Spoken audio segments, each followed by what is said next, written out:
अस्सलाम वालेकुम नाज़रीन, मेरा नाम अली रज़ा है और आप देख रहे हैं पाकिस्तान टुडे। इंतहाई अहम और हसास मामला जो है वो सामने आया है, जिसको भी इस चीज की खबर पहुंची कि एक मामूली ट्रैफिक हादसा बज़ाहिर दिखने वाला, मगर उसके नतीजे में दो बहन भाई जो है वो अपनी जान की बाजी हार गए।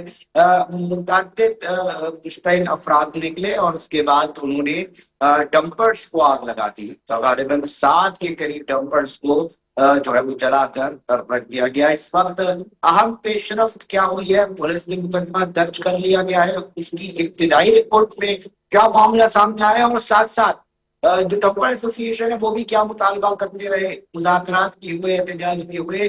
अब सूरत हाल कहाँ पहुंची, इस पर डिटेल बात कर लेते हैं। हमारे क्राइम रिपोर्टर फैजान खानजादा ने हमें ज्वाइन किया है। फैजान, बताइएगा अब तक की ताज़ा तरीन अपडेट्स क्या हैं?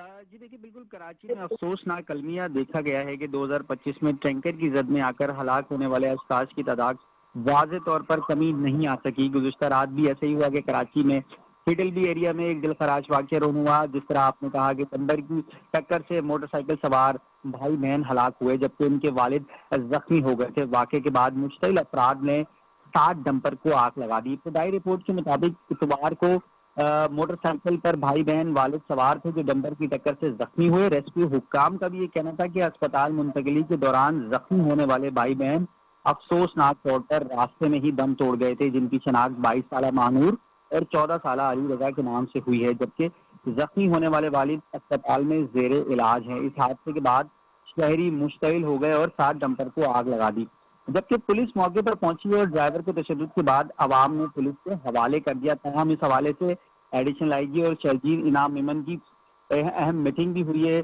इसमें जावेद आला मोडो की जानिब से डीआईजी इरफान बलोच वेस्ट की सरबराही में एसएसपी सेंट्रल, एसएसपी वेस्ट और एसपी न्यू कराची की सरबराही में एक कमेटी बनाई गई है जो ये तयन करेगी कि आया हादसा कैसे पेश आया और इसके बाद कौन वो मौत था, कौन से मुश्किल अफराद थे जिन्होंने फौरी तौर पर टैंकर्स को आग लगाई। जबकि सीसीटीवी फुटेज में ये भी वाज़े तौर पर देखा जा सकता है कि एक टैंकर मोटरसाइकिल सवार को रोनता हुआ जा रहा है।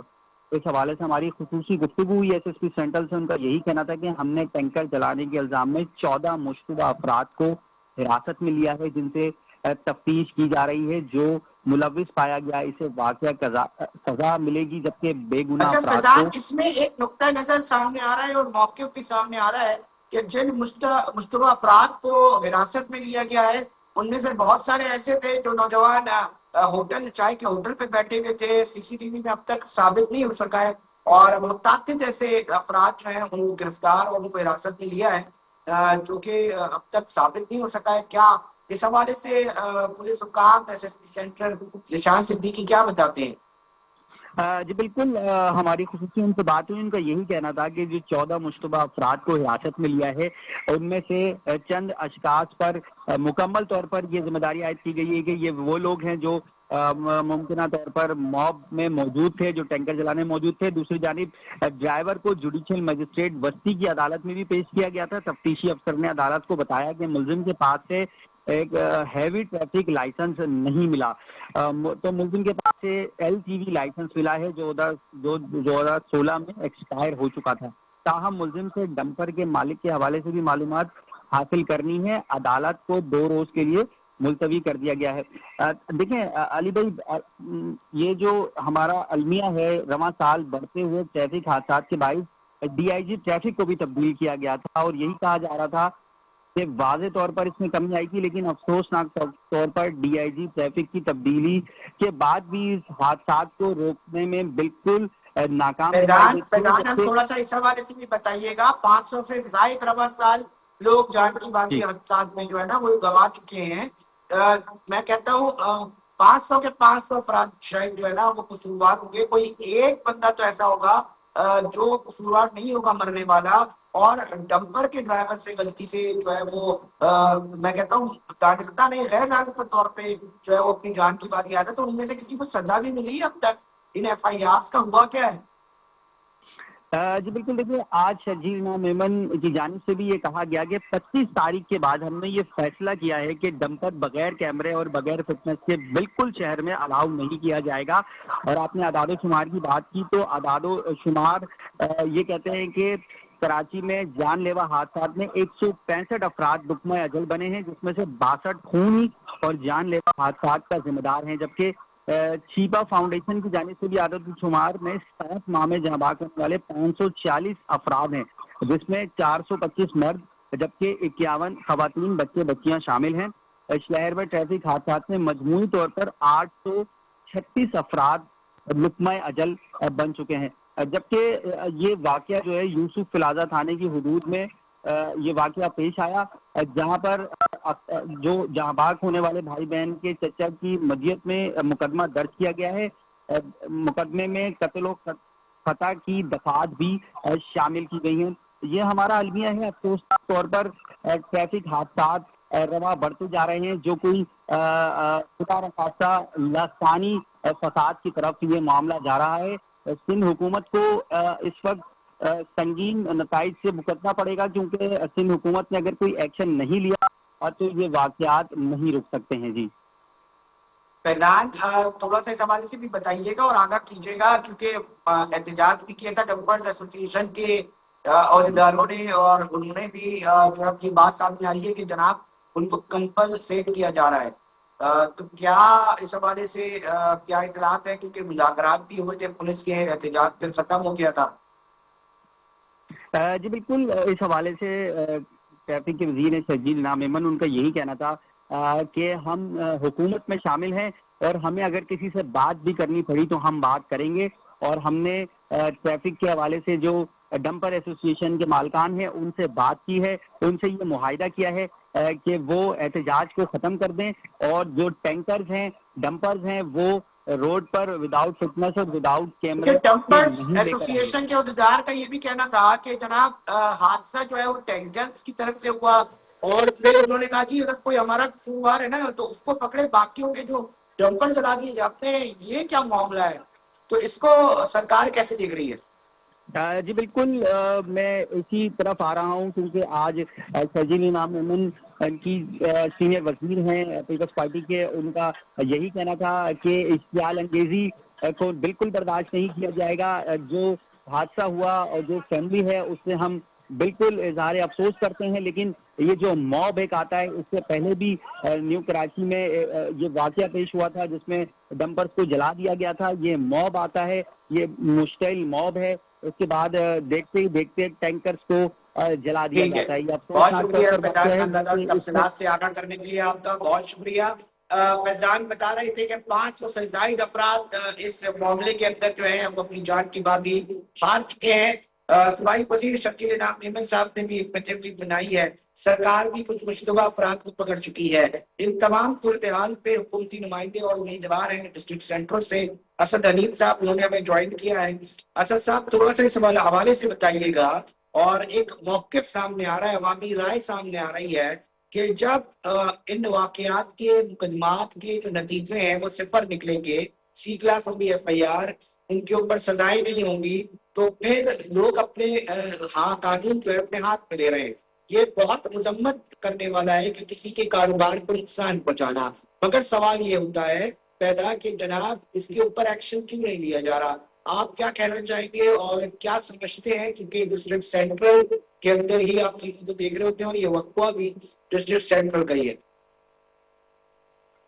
बिस्मिल्लाहिर्रहमानिर्रहीम। आवाज आ रही है आपको? जी असद साहब। जी असल में देखिए, इस पे ऐसा नहीं है कि एक्शन नहीं लिया जा रहा है। इस मामले को असल में सियासी रंग दिया जा रहा है, जो कि नहीं देना चाहिए। जो होने वाला था वो भी एक हादसा था, जिनके साथ हुआ वो भी एक बड़ी अफसोस की और तकलीफ की बात है। और अगर इस निज़ाम को, इस मामले को देखा जाए तो ये जो है झगड़े को सियासत से निकालने के लिए जो है इन बयान जो दिए गए। असल में मसला क्या था कि शकील मेमन साहब ने, देखें आज जो उन्होंने बात की, उन्होंने क्या बात की कि हम जो है जो भी ड्राइवर आएंगे उनकी गाड़ियों में जो है कैमरे लगाए जाएं, उनके जो फिटनेस चेक किए जाएं, और कराची में जो भी गाड़ी एंटर होगी उसके ऊपर ये चीज की जाए। जो हादसा हुआ उसका बेइंतहा अफसोस है, जाहिर है उसका कोई नेमुल बदल नहीं है। 2 लोग शहीद हुए जो एक्सीडेंट में हुए। अच्छा, उनके खिलाफ भी कानूनी कार्रवाई, कानून है, हुकूमत जब है तो कानून है, कानून क्रिएट है, कानून की रिट को जो है आपको चैलेंज नहीं करना चाहिए था, चाहे वो डंपर जलाने के लिए हो, तो किसी को डंपर जलाने वो गलत काम है। और अगर डंपर जो एसोसिएशन है उन्होंने अगर रोड ब्लॉक किया वो भी गलत चीज़ है और उनको भी अपने लोगों को देखना चाहिए। तो गलती जो है दोनों तरफ से है, जाहिर है वो किसी गरीब की रोजी रोटी है उसको आप, हाँ, और जो लोग इसमें मुलविस थे उनको कोशिश ये करनी चाहिए थी कि उनको पकड़ा जाए और उनको पकड़ के जो है वो पुलिस के जरिए उनको जो है कोर्टों में लेके जाया जाए और उनको वहाँ पे सजाएं दिलवाई जाए। अच्छा साहब, आप नहीं समझते एक ड्राइवर जिसकी जो हिरासत पे लिया गया है उसका लाइसेंस मौजूद नहीं है, इस गाड़ी के चलाने के लिए अहल नहीं है, और उसके बाद वो जो लाइसेंस है वो भी एक्सपायर है, उनको साइकिल का लाइसेंस है। आप नहीं समझते कि ट्रैफिक पुलिस इसके ऊपर वो रोल प्ले नहीं कर पा रही, चेक एंड बैलेंस उस तरह नहीं है? सर बात ये है कि चेक एंड बैलेंस क्यों नहीं हो पा रहा? चेक एंड बैलेंस हो रहा है और जब इनकी एसोसिएशन है तो हम इनकी एसोसिएशन से ही बात करनी, जो बात करी है वो ये इसी बात पे तो बात करी है, जो आज मुज़ाकरात हुए हैं वो इसी बात पे हुए हैं कि जो है इसके ऊपर जो है वो नए कवानीन बनाए जाएं, उसके ऊपर जो कि कानून के लिए जो है वो आज बोल दिया गया शबीर चमन साहब ने कि जो है वो इससे हम जो है वो एक्शन लेंगे और हर उस आदमी पे एक्शन लेंगे अगर उनकी गाड़ी में कैमरे नहीं हुए तो असल गलती किसकी है और उसके ऊपर एक्शन। और अच्छा सर, डिप्टी पार्लियामेंट्री लीडर है एमक्यू पाकिस्तान से ताहा साहब ना, वो ये कहते हैं कि डंपर एसोसिएशन से तो मुज़ाकरात भी हो रहे हैं, डंपर एसोसिएशन के दौरान से कंपनसेट करने की भी बात हो रही है। वो कहते हैं कि जिनका माली नुकसान हुआ है उनको तो हुकूमत जो है वो कह रही है कि जी हम इसका खामियाजा जो है वो भुगतेंगे और हम इसको जो है कंपनसेट करेंगे, मगर जिनका जानी नुकसान हो रहा है आवाम के लिए क्या कर रही है हुकूमत? आप इस हवाले से क्या कहना चाहेंगे? सॉरी, मुझे थोड़ी सी आवाज समझिए, दोबारा से थोड़ा सा बता देंगे। सर ताहा साहब हैं एमक्यू पाकिस्तान के डिप्टी पार्लियामेंट्री लीडर, उन्होंने असेंबली के अंदर ये कहा है कि हुकूमत जो है वो डंपर्स मालकान के जिनकी जगह हैं उनसे तो कंपनसेट करने की बात कर रही है, मगर जिनका माली नुकसान नहीं हुआ, जिनका जानी नुकसान हुआ है, जो लोग मरे, उनके लिए हुकूमत क्या कर रही है? वो सवाल उठाया गया है, क्या कहना चाहेंगे इसके ऊपर?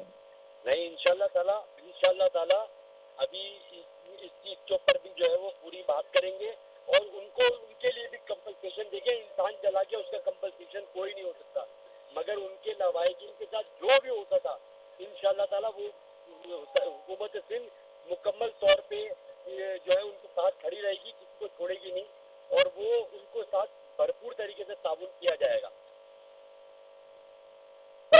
थोड़ा सा ये वाले हवाले से बताइएगा कि कानून साजी सख्त करने की बात हो रही है। देखिए अभी वो खुद फैमिली गम है, अभी वो खुद फैमिली परेशान है, अभी उनको जाते अगर हम मालिक ताउन की कोई इस तरह की बात करेंगे तो खुद कहेंगे कि जी हम किसी चीज़ के भूखे थोड़ी है, मगर इंशाल्लाह ताला सिंध हुकूमत जब वक्त आएगा, जब सिंध हुकूमत के नुमाइंदागान उधर उनके घर जाएंगे तो इंशाल्लाह ताला उनको अप्रिशिएट करेंगे और जाके उनके साथ खड़े रहेंगे। असद साहब क्या समझते हैं कि जो सड़कों का हाल है, इंफ्रास्ट्रक्चर है, जो ये डंपर्स मानगान है, तो ये बात भी शिकवा करते हैं कि जी इंफ्रास्ट्रक्चर का बड़ा मामला ऐसा खराब है जिसकी वजह से ये मामला के हादसात होते हैं। वो एक पॉइंट ये भी रेस करते हैं, तो आप क्या समझते हैं कि जी बाकी इंफ्रास्ट्रक्चर पर कोई काम नहीं हो रहा? नहीं, इंशाल्लाह ताला मैं आपको एक बात बताऊं अली रजा भाई कि जिला बस्ती के अंदर ऐसा कुछ नहीं है। जिला बस्ती की सड़कें, जिला बस्ती की चीज़ें बहुत बेहतर है और अगर कहीं पे काम चल भी रहा है जिसकी वजह से कहीं पे सड़क अगर बंद कोई पड़ी है कोई चीज़ें, तो उसके लिए पहले से जो है वो वहाँ पे इंडिकेशन दी हुई है। जिला बस्ती के अंदर आपको पता है कितने अरबों रुपए के काम चल रहे हैं, तो जब ये चीज़ें होंगी, जब बनाएंगे तो जाहिर है कहीं खुदाइयाँ भी होंगी, चीज़ें भी होंगी। हाँ, उसके लिए जो है वो कहीं पे ऐसा नहीं है कि उन ड्राइवर्स को अगर वो ड्राइवर्स अगर कैमरे लगा लेते हैं गाड़ी में, अच्छा फिर उसके बाद अगर कहीं पे ऐसा फील होगा कि किसी की गलती है तो फौरन से पहले इसके सामने आ जाएगी और ना कि इसको जो है वो पता ना चले कि हम ढूंढते ही रहेंगे कौन इसमें कल्प्रिट है। ठीक है, बहुत शुक्रिया असद हनीफ साहब, बहुत शुक्रिया अपना मौक़िफ़ पेश करने के लिए। पाकिस्तान पीपल्स पार्टी के हवाले से उम्मीदवार भी हैं और डिस्ट्रिक्ट सेंट्रल के इंफॉर्मेशन सेक्रेटरी भी हैं, वो हमारा अपना मौक़िफ़ पेश कर रहे थे इस डिस्ट्रिक्ट सेंट्रल में होने वाले अफसोसनाक वाकई के हवाले से मैं फिर बताता चलूँ अपने नाजरीन को कि नाजरीन बहुत सारी ठोस इतलात आ रही है कि जिन मुश्तबा अफराद को हिरासत में लिया गया है उनमें से बहुत सारे सिर्फ होटल पे बैठे हुए थे या वहां से गुजर रहे थे, तब इसके ऊपर इंक्वायरी लाजमी होनी चाहिए। साथ साथ वक्त हुआ एक ब्रेक का, मगर साथ जुड़े रहिएगा। सिंध असेंबली के अंदर की इस मामले के ऊपर आवाज उठाई गई, क्या उठाई गई, इस पर भी बात करेंगे।